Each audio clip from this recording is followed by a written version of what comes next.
Bonjour à tous, moi c'est Audrey, je suis praticienne shiatsu et passionnée de santé équine.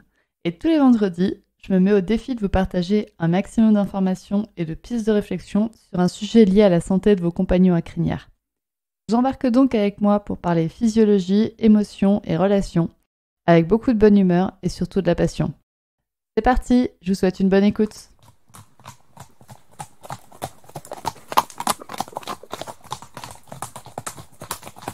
Bonjour à tous. Alors l'épisode de la semaine dernière a soulevé de nombreuses questions sur les 5 éléments de la médecine traditionnelle chinoise. Par exemple, qui ils sont, à quoi ils servent, mais comment est-ce qu'on les utilise.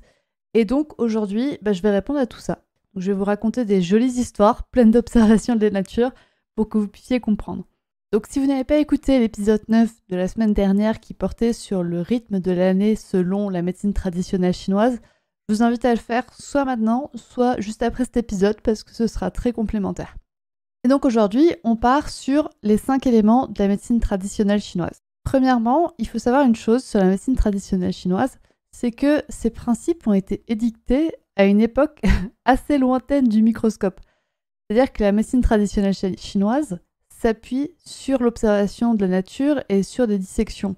Les médecins chinois se sont appuyés sur ce qu'ils voyaient, sur les liens qui étaient observables dans la nature et les compréhensions qu'ils en avaient. Les savoirs de la médecine traditionnelle chinoise ont bien sûr été complétés avec les apports de la médecine moderne, mais ici on va rester sur de l'observation de la nature qui est en fait la base primaire de la médecine traditionnelle chinoise. Donc vu qu'il faut commencer par quelque part, on va commencer par là. Alors première question, qu'est-ce que c'est que les 5 éléments ? Les 5 éléments, en fait, c'est un système de classification et de compréhension des phénomènes naturels.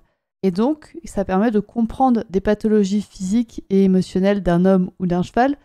Ça permet de comprendre et de classifier ce qui peut se passer, les interactions qu'il peut y avoir au niveau des différentes pathologies ou des différents symptômes, tout simplement. On ne parle pas spécialement de pathologie, mais vraiment de symptômes, de phénomènes visibles. On parle d'organes, on parle de faiblesse, etc.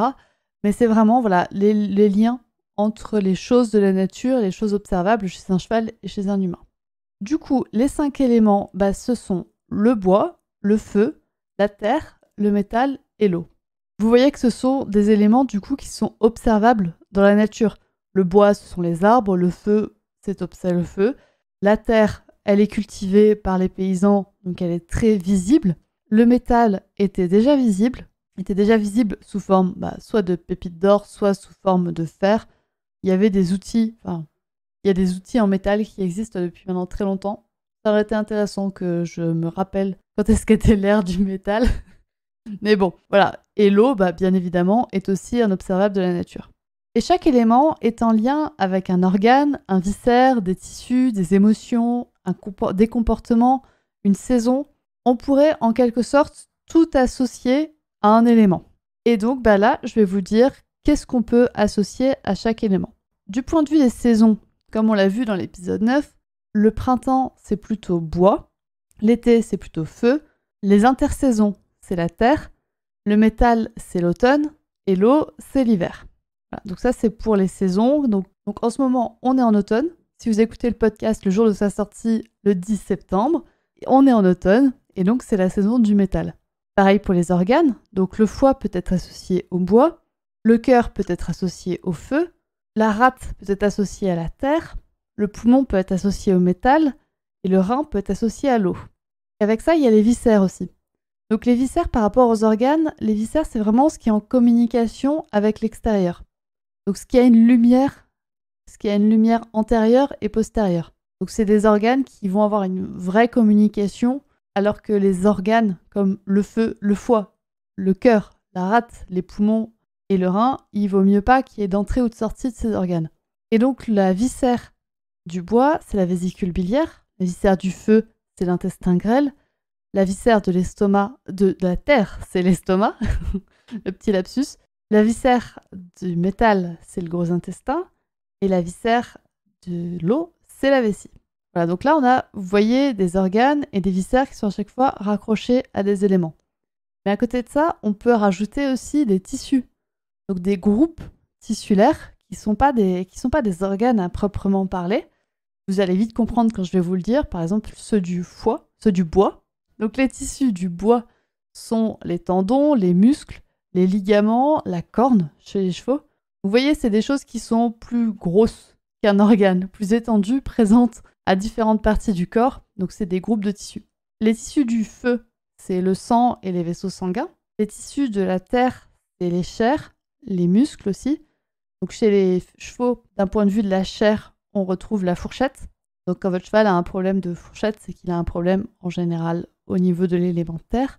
Les tissus du métal, ce sont les voies respiratoires profondes et supérieures et la peau. Et les tissus de l'eau, ce sont les os et le système urinaire. Et bien évidemment, tout ça est aussi rassocié à un organe des sens et donc à un sens. Par exemple, pour le bois, c'est l'œil et la vue. Pour le feu, c'est la langue et le toucher. Donc chez les chevaux, ça se voit bien parce qu'ils vont en effet toucher. Chez les humains, on va toucher avec nos mains. Par contre, les chevaux vont vraiment toucher avec leur langue. D'un point de vue de la terre, c'est la bouche et le goût. Pour l'élément métal, ce qui est rattaché, c'est le nez, donc les naseaux et l'odorat. Et pour l'élément eau, ce qui est rattaché, c'est les oreilles et donc l'ouïe. Donc si votre cheval a un petit problème d'ouïe, qu'il entend moins bien, c'est qu'il y a potentiellement une faiblesse au niveau de l'élément eau. On peut donc aussi rattacher des émotions, des groupes de comportements. Donc par exemple, pour le bois, c'est la colère qui est rattachée, mais également la curiosité, l'enthousiasme et l'allant. Un cheval qui va de l'avant. Donc tout ça sont des éléments bois. Donc si votre cheval se met rapidement en colère, c'est que potentiellement, il va être plutôt bois. Par contre, pour le feu, on va pouvoir y rattacher la joie, l'hystérie, donc qui est l'excès de joie, la tendresse et le sentiment d'appartenance à un groupe. Donc si vous avez un cheval très grégaire, en général, c'est qu'il est plutôt feu. Après, c'est bien à peser. Est-ce qu'il y a eu un traumatisme qui l'a rendu comme ça et donc c'est pas son état naturel, ou est-ce que, naturellement, il est grégaire? Pour la terre, ça va être toutes les émotions qui sont liées à la méditation, à l'anxiété, à l'angoisse, mais aussi au contentement et à l'introspection. Pour le métal, les émotions qui y sont associées sont la générosité, la dépression, la tristesse et l'estime de soi. Tandis que pour l'eau, qui est rattachée comme émotion, c'est la sagesse, la peur, le courage et la fidélité. Donc vous voyez que rien que par là, on va pouvoir définir un peu l'ambiance de l'élément de votre animal. C'est-à-dire que si vous avez un animal qui est colérique, qui en plus fait des problèmes au niveau des yeux et qui fait des tendinites à répétition, certainement qu'il y a un déséquilibre au niveau de son élément bois. Parce qu'en fait, chaque faiblesse peut être rattachée à un élément. Et donc le fait d'avoir cette vision des 5 éléments, ça peut permettre de repérer des faiblesses un peu en avance et d'aider l'animal avant qu'il y ait un problème pathologique qui n'apparaisse. Donc, comme je vous le disais, par exemple, des yeux qui sont très larmoyants, qui sont très sensibles au vent, peuvent révéler une fragilité du foie et donc potentiellement des problèmes tendineux qui pourront se développer par la suite. Et c'est tout le rôle du praticien en shiatsu de savoir jongler avec ces éléments pour comprendre le tableau de votre cheval et ainsi pouvoir réaliser une séance qui est adaptée à votre cheval. Parce que peut-être que votre cheval va avoir, comme on a dit, un traumatisme qui va en effet avoir généré de la peur ou des angoisses ou de l'anxiété. Et donc on va avoir l'impression que c'est un animal qui est plutôt eau, ou plutôt terre, alors que c'est pas vrai. Et qu'une fois qu'on a décrassé, on va dire, ce traumatisme, on va se retrouver avec un animal qui est plutôt joueur, qui est plutôt bois. Et donc c'est là qu'est toute la complexité de ces 5 éléments, c'est de comprendre un peu ce qui est normal, qui est du ressort de l'individu, et ce qui ne l'est pas. Et donc, comment est-ce que l'individu va être et comment il ne va pas être. Et ça va être le praticien shiatsu qui va pouvoir vous aider à comprendre tout ça. Alors, les plus connaisseurs d'entre vous auront remarqué que les noms des organes, c'est également les noms des méridiens qui sont stimulés lors des séances de shiatsu. Et c'est comme ça que le praticien shiatsu va pouvoir agir avec votre animal. Il va agir via ces méridiens et via l'énergie qu'ils contiennent. Donc un méridien, qu'est-ce que c'est? C'est un vaisseau, c'est un peu comme un vaisseau sanguin, mais dans lequel circule de l'énergie. Les méridiens parcourent tout le corps du cheval, et il arrive que par endroits, l'énergie soit bloquée ou en manque. Et ce sont ces manques ou ces excès d'énergie qui peuvent causer des déséquilibres plus profonds, et donc des pathologies. Et lors d'un soin en shiatsu, le but d'une séance est de rétablir la circulation d'énergie dans les méridiens afin de limiter l'apparition des maladies ou de favoriser leur disparition. Et comment on va agir sur ces méridiens? Et bah du coup, avec des pressions des mains, avec des réchauffements par endroits, avec des dispersions, avec des massages, avec des stimulations de certains méridiens et de certains points. Et comme ça, on va pouvoir révéler quel est vraiment votre cheval. Et on va pouvoir l'aider à faire face aux éventuelles maladies qu'il pourrait avoir. Donc, en plus des 5 éléments qui ont leur impact propre, comme on l'a vu, des yeux qui sont larmoyants vont être rattachés à l'élément bois, et ben, ces 5 éléments communiquent et s'influencent entre eux. Donc là, je vais partir sur 2 jolies histoires de nature pour que vous compreniez un peu comment ces 5 éléments communiquent et s'influencent entre eux. Donc on est d'accord que quand le bois brûle, il nourrit le feu. C'est-à-dire plus vous rajoutez de bois sur votre feu, plus votre feu va durer longtemps. Donc le bois nourrit le feu.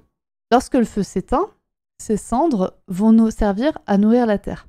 C'est la culture par brûlis qui est appliquée encore dans certains endroits du monde, qui est une super manière de fertiliser la terre grâce au feu. La terre, quant à elle, va être soumise à différentes contraintes et des métaux vont s'accumuler par endroits. Le métal, lui, quand il va se dissoudre, il va enrichir l'eau. C'est les eaux thermales qui sont riches en minéraux, par exemple.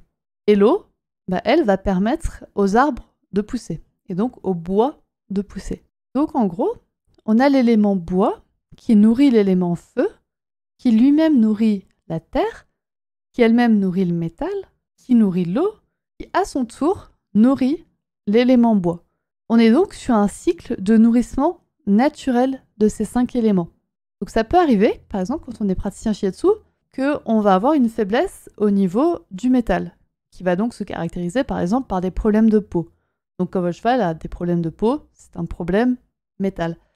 Et si l'élément est vraiment en faiblesse, ce qu'on va faire, c'est qu'on va stimuler l'élément qui est avant, donc la terre, dans le cas-là, l'élément qui nourrit le métal, pour permettre de nourrir cet élément et de lui apporter une bonne énergie, ce qui va faire que votre cheval va avoir moins de problèmes de peau.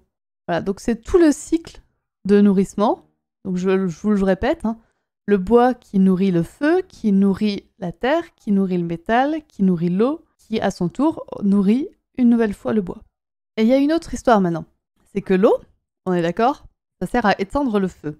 Le feu, ça peut permettre de fondre le métal. Avec du métal, on va pouvoir couper du bois. Donc ça, c'est un peu l'histoire de la hache. Donc si vous avez une hache en métal, vous pouvez couper du bois. Les principes de la médecine traditionnelle chinoise ont été établis il y a longtemps, dans un monde qui était agricole, qui était rural, et parce que les humains voyaient. Donc le métal, ça coupe le bois. Les racines du bois vont, elles, stabiliser la terre. Donc ça, c'est le lien qu'on peut voir entre déforestation et érosion, par exemple. Quand on n'a plus de bois, on a de l'érosion, on a la terre qui part. Alors que quand on a des arbres, ça stabilise la terre, qui du coup ne s'érode pas. Et la terre va permettre de créer des digues qui vont contrôler les cours d'eau, qui vont diriger les rivières. On a donc l'élément eau qui contrôle l'élément feu, qui contrôle l'élément métal, qui lui contrôle l'élément bois, le bois qui contrôle la terre qui contrôle l'eau, et on a bouclé le cycle, l'eau contrôle le feu. On a donc un cycle de contrôle mutuel de ces 5 éléments, qui vont permettre justement de gérer l'énergie dans le cycle. C'est-à-dire si par exemple à un moment donné, il y a trop de feu, c'est-à-dire qu'il y a trop de joie. Il y a trop de joie, on est sur un animal qui est assez hystérique, qui n'arrive plus à se contrôler du tout, et on va aller chercher des éléments de l'eau pour pouvoir contrôler ce feu et donc permettre à l'animal d'être moins hystérique, d'être plus calme. C'est ce qui va permettre donc de contrôler les excès d'énergie qu'il peut y avoir. Vous l'aurez compris, donc les 5 éléments et leurs liens entre eux, c'est une formidable porte d'entrée à la médecine traditionnelle chinoise et pour comprendre les problématiques physiques et émotionnelles des chevaux. C'est vraiment génial comme philosophie parce que c'est assez abordable et donc ça permet de vraiment comprendre plein de choses assez facilement. Mais je tiens quand même à souligner que les 5 éléments, c'est une des portes d'entrée de la médecine traditionnelle chinoise, mais c'est pas la seule. Les 5 éléments, ils sont géniaux parce qu'ils permettent de comprendre vraiment énormément de choses. Par contre, ils ne permettent pas de tout comprendre. Et ils sont accompagnés de toute une série d'autres concepts qui permettent de réaliser la séance de shiatsu la plus adaptée à votre cheval. Je tiens également à faire une petite aparté à toutes les personnes qui connaissent la médecine traditionnelle chinoise. Là, dans cet épisode, c'est le premier épisode sur la médecine traditionnelle chinoise que je fais. Du coup, c'est des vraies bases. Donc, il y a des choses qui ont été simplifiées. Pardonnez-moi. Pardonnez-moi si j'ai trop simplifié certaines choses, mais c'est histoire de poser des bases et je trouve que c'est déjà bien assez intense comme premier épisode sur la médecine traditionnelle chinoise. Mais si cet aspect médecine traditionnelle chinoise vous plaît, vous pouvez me le faire savoir en m'envoyant un message privé, par exemple, à murmure.animal.shiatsu sur Instagram. Vous pouvez aussi m'écrire un mail à l'adresse murmure-animal@outlook.fr et je serais vraiment ravie d'avoir vos retours, de savoir si ce genre d'épisode vous plaît et de pourquoi pas, du coup, prévoir d'autres épisodes plus axés médecine traditionnelle chinoise que équitation. Voilà, c'est tout pour aujourd'hui et donc j'ai vraiment hâte d'avoir vos retours sur cet épisode. Moi, j'ai beaucoup aimé le faire, j'ai beaucoup aimé le construire, donc j'ai vraiment hâte d'avoir vos retours. Et voilà, je vous dis à la semaine prochaine. Et voilà, c'est terminé pour aujourd'hui. J'espère que cet épisode vous a plu. Si c'est le cas, n'hésitez pas à partager le podcast à une personne qui veut aussi en apprendre plus sur les chevaux avec vous. Et retrouvez l'ensemble des informations et des liens en description de l'épisode, ainsi que sur le site www.murmure-animal.fr. Si vous avez des idées, des suggestions, ou si vous avez juste envie de me dire que vous avez trop aimé cet épisode, vous pouvez me laisser des petits mots sur Instagram à murmure.animal.shiatsu et n'oubliez pas de vous abonner à Murmuricain sur votre plateforme d'écoute préférée pour ne louper aucun épisode. On se retrouve vendredi prochain pour un nouvel épisode et sur ce, bon week-end!